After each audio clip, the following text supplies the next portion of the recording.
what's going on with Rory Stewart and Novara Media. There was a preview clip of a show that went out tonight between Ash Sarkar and Rory Stewart, and it caused quite a hoo-ha. What did he do? He dared to cross the Rubicon. No, he wasn't talking about paedophilia or rape or killing millions of people in a needless war or poverty. He dared to say this about Corbyn. Incidentally, I think it's disgusting he was thrown out of the Labour Party. I mean, it's mad. Jeremy Corbyn, whatever you think of him, is a major figure who represents a very significant part of Labour history and heritage. He was the leader of the party. Now, the interesting thing, of course, about Rory Stewart is he has got Jewish ancestry himself, and he's also married to somebody who's Jewish. So you would think that it would be what you'd call chutzpah to have somebody who is not Jewish basically inferring that what he was done was insensitive to Jews.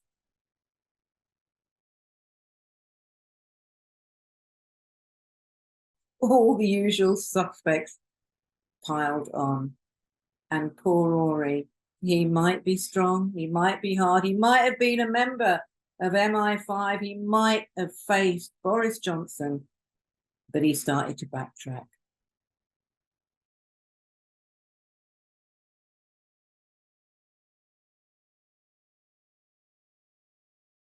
But the interesting thing here is the whole process by which this has happened. The fact that nobody now can say anything about Corbyn unless they're going to include the words anti-Semite, Jew hate, and despicable, that kind of stuff with him. It makes all conversation on what's happening politically in this country absolutely pointless.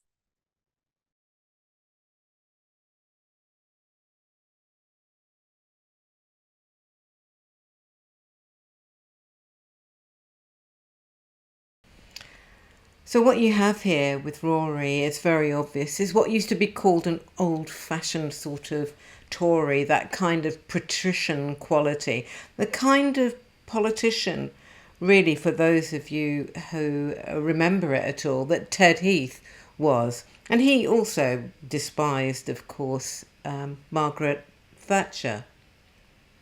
He's a man who loves the Queen, he loves the whole sort of whole establishment of what many think of as traditional English values. And it's obviously partly because he loved his dad. Now, the fact that his dad was in the colonial forces and did some pretty brutal things in Malaysia, I think there's the complication for you there, because here's this kind of nice guy who his dad wanted to be the Archbishop of Canterbury, and he's gone to Afghanistan, and he's been around politics, and he's found that the world is a lot nastier than perhaps he'd hoped for. But he's still got that Archbishop of Canterbury thing going on, and that's why he said, of course, what he did about Jeremy Corbyn. Now, of course, this is a much longer interview, and I'm just picking out for you some of the things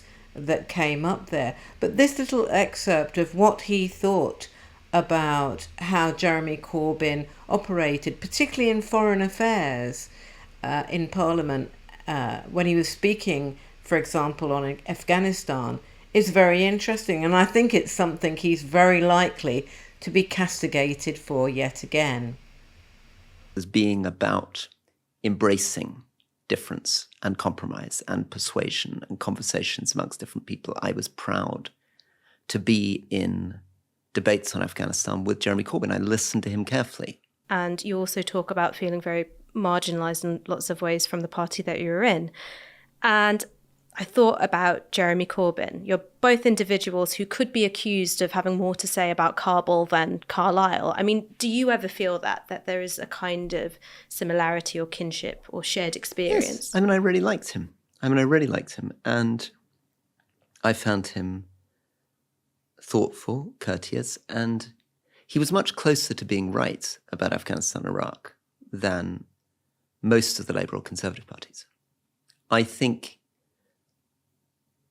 like all of us, and probably true of me too, sometimes ideology got in and sometimes he simplified things. But broadly speaking, his fundamental insight, which was that these things were a mess, that we entirely lacked, we, the United States and Britain, lacked legitimacy, lacked knowledge, lacked power, and that our presence there was fundamentally unwelcome, and that the idea of putting in 100,000 troops and spending $150 billion a year to try to nation build someone else's country was mad, was correct. Now, he seems to think that both Labour and Tories are pretty awful, and I have to agree with that as well. Now, I don't want you to think that I'm agreeing with too much of what he says, but when he calls Labour and Tory as both sclerotic parties, I mean, what that means is that they're kind of dead inside, really. I think he's got that totally right. And again, that makes you see much more clearly why he said what he did about Corbyn, because he admires somebody who is principled. The question is, when do you reach a point at which your moral integrity and your view of good and evil makes you break with them? And for me, that point came with a hard Brexit and Boris Johnson. That's the point at which I'm like, no, I'm no longer prepared to say I'm part of this tribe. I'm a Tory MP. I'm leaving. I think you reserve that for the moment in which you can see with real moral clarity that this is not it. It's not what you're prepared to do. But on your bigger point, I agree with you on structures. I think we disagree on what the structures are. But fundamentally, this book is about structures. It's about the fact that our first-past-the-post voting system is screwed and needs to be got rid of. That the Labour and Conservative parties are sclerotic, horrible, old-fashioned things. That the institution of the whips is mad. That the culture of the House of Commons is abusive, bullying. That the workplace practices are beyond belief. I mean, I'm describing people who, when I make a speech in the House of Commons that they disagree with, come up from behind the Speaker's chair and say they're going to punch me, right? This is not normal. He also talks with some passion, actually, and some disgust as well, with the kind of culture that he found when he was working in Parliament. Now, I saw this for myself. I'll never forget when I actually went into Parliament to meet with Jeremy early on when he was leader. And I heard this kerfuffle coming as he came down the corridor, and I couldn't think what it was. I looked down, and when he arrived, I said, what's that about? And apparently what it was Labour MPs calling him a cunt and a fucking bastard. Now, Rory is talking about people meeting him behind the dispatch box and telling him that they're going to punch him. I mean, what are we doing in this country when we have a legislature full of people who will behave like that? So like I said, I've got no doubt that this is going to get him in trouble again. I think if he's the person I think he is, he'll probably just extend his Twitter holiday a bit more, which is what he did when this started. He went on a Twitter holiday. And, in a way, I can understand it, because why is it his battle? It shouldn't,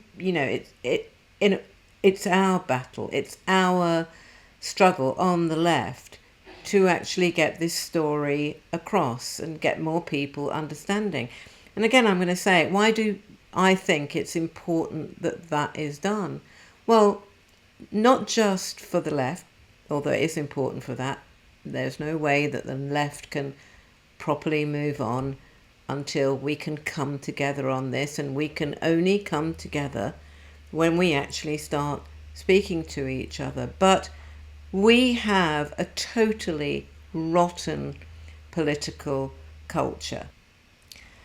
More surprising, perhaps, is the fact that Ash Sarkar, Rivka and Aaron Bastani seem to still think it's good enough to be able to interview ex-Tories and, people like that, and not actually take any interest in the people that they helped deplatform on the left. I'm reaching out to them again. There is still time. There's always time. We need to come together on this, and you need to do something about this. It shouldn't be left to a Tory to be saying this kind of thing.